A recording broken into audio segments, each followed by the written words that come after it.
ওকে, so এখানে দেখে না বোর্ডে তিনটি বাক্য রয়েছে। স্কুল যাওয়ার অভ্যাস করো, স্কুল যাওয়ার অভ্যাস করো, ঠিক আছে। ইংরেজিতে কথা বলার অভ্যাস করো, ইংরেজিতে কথা বলার অভ্যাস করো, ঠিক আছে। সকালে তাড়াতাড়ি ওঠার অভ্যাস করো, উঠার মানে কি ঘুম থেকে উঠার অ্যাকচুয়ালি, তো সকালে তাড়াতাড়ি ওঠার অভ্যাস করো। ওকে, সো দেখে নাও এই তিনটি বাক্যতে একটা জিনিস কমন রয়েছে, সেটা হচ্ছে অভ্যাস করো, অভ্যাস করো, অভ্যাস করো। স্কুল যাওয়ার অভ্যাস করো, এগুলো কিন্তু মানে ডেইলি ইউজ সেন্টেন্সেস, খুবই কমন কিন্তু এগুলো একটা বাক্য যেগুলো আমরা আমাদের ডে টু ডে লাইফে প্রতিদিন বলে থাকি, রাইট। ইংরেজিতে কথা বলার অভ্যাস করো, একদম কমন বাক্য। সকালে তাড়াতাড়ি উঠার অভ্যাস করো। তো এই যে প্রত্যেকটা বাক্যতে এখানে কি রয়েছে, অভ্যাস করো রয়েছে, ঠিক আছে। তো এগুলোকে আমরা ইংরেজিতে কিভাবে বলবো, মানে অভ্যাস করো যে রয়েছে বাংলাতে, তো এটাকে আমরা ইংরেজিতে এটার পরিবর্তে কি বলবো। ওকে, সো এটার পরিবর্তে আমরা ইংরেজিতে বলবো gate into the habit of, তারপরে যে ভার্বটা থাকবে সেই ভার্বটা আইএনজি ফর্মে আমাদেরকে দিতে হবে। যেমন করে দেখে নাও, স্কুল যাওয়ার অভ্যাস করো, স্কুল যাওয়ার অভ্যাস করো, রাইট। তার মানে এখানে মেন ভার্ব কোনটা রয়েছে, যাওয়া, তাই তো। তো এই যে যাওয়া, তার মানে ইংলিশে কি হবে, গো। তো গো এর আইএনজি ফর্মটা হবে গোয়িং হবে। তো স্কুল যাওয়ার অভ্যাস করো, তো এটাকে আমরা দিব get, get into the habit.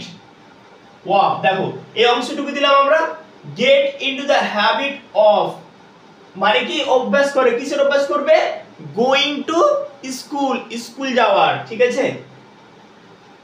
মানে মেন ভার্বটা আইএনজি ফর্মে এখানে দিলাম গোয়িং টু স্কুল। তাহলে বুঝতে পারলে,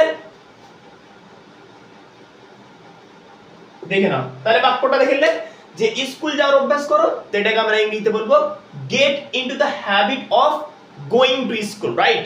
তাহলে যখন আমরা একটা বাক্যতে যখন বোঝানোর চেষ্টা করব যে এটা অভ্যাস করো, এই কাজটা করো, অভ্যাস করো, তখন আমরা কি স্ট্রাকচারটা ইউজ করব, gate into the habit of, তারপরে মেন ভার্বটাকে আইএনজি ফর্মে আমরা লাগিয়ে দিব, দ্যাটস ইট। তাহলে get into the habit of going to school, school যাওয়ার অভ্যাস করো, ঠিক আছে। যখনই কোনো একটা বাচ্চা ছেলে মানে স্কুল যায় না, ঠিক আছে, কিংবা নতুন নতুন যখন স্কুলে অ্যাডমিশন হয়, তখন কিন্তু এরকম ধরনের বাক্য বলে থাকে যে স্কুল যাওয়ার অভ্যাসটা করো, ঠিক আছে। সো এটাকে ইংলিশে বলবো এইভাবে, gate into the habit of going to school, right.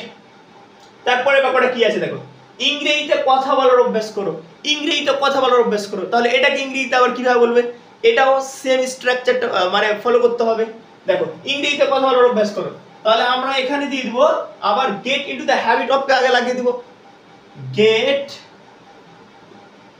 Into the habit of দিলাম। তাহলে get into the habit of লাগিয়ে দিলাম, তারপরে কি বললাম, যে যেটা মেন ভার্ব থাকবে সেটাকে আইএনজি ফর্মে দিব। তাহলে কি বলছে এখানে মেন ভার্ব, ইংরেজিতে কথা বলার অভ্যাস করো, তার মানে কি এখানে কথা বলা, এটা হচ্ছে মেন ভার্ব। তাহলে আমরা কি দিব, স্পিক, মানে স্পিকিং দিব। তাহলে get into the habit of speaking, speaking English, দেখে না হয়ে গেল। তাহলে get into the habit of speaking English, তার মানে কি যে ইংরেজিতে কথা বলার অভ্যাস করো, বুঝতে পারছো। মানে বেসিক্যালি তুমি এই স্ট্রাকচারটা ফলো করে, মানে gate into the habit of, এই স্ট্রাকচারটা, এই ইংরেজি গঠনটা ফলো করে তুমি নিজে থেকে এরকম ধরনের বাক্য তৈরি করতে পারবে, রাইট। তো কি পদ্ধতিতে মানে সেন্টেন্সটা গঠন করতে হয় আমি কিন্তু এখানে বুঝিয়ে দিতে না, ঠিক আছে। যে gate into the habit of লাগাবে, তারপরে মেন ভার্বের সঙ্গে আইএনজি ফর্মটা লাগিয়ে দিবে, দ্যাটস ইট, বেশি কিছু করতে হবে না। সকালে তাড়াতাড়ি ওঠার অভ্যাস করো, সকালে তাড়াতাড়ি ওঠার অভ্যাস করো। তাহলে এটা কিভাবে বলবে, এটা ইংলিশে এবার বলবে, আবার লাগিয়ে দাও গেট ইনটু দ্য হ্যাবিট। তাহলে কি দিয়ে দাও, যে গেট ইনটু দ্য হ্যাবিট, দেখো gate into the habit of লাগিয়ে দিয়েছি। এবার কি হচ্ছে, উঠার, তো সকালে উঠাকে আমরা কি বলবো, গেট আপ, তাই তো। তো গেট আপ তো হবে না, কি হবে, গেটিং আপ হবে। Gate into the habit of getting up, getting up early in the morning, gate into the habit of get into the habit of getting up early in the morning, তার মানে কি সকালে তাড়াতাড়ি ঘুম থেকে ওঠার অভ্যাস করো অথবা সকালে তাড়াতাড়ি ওঠার অভ্যাস করো।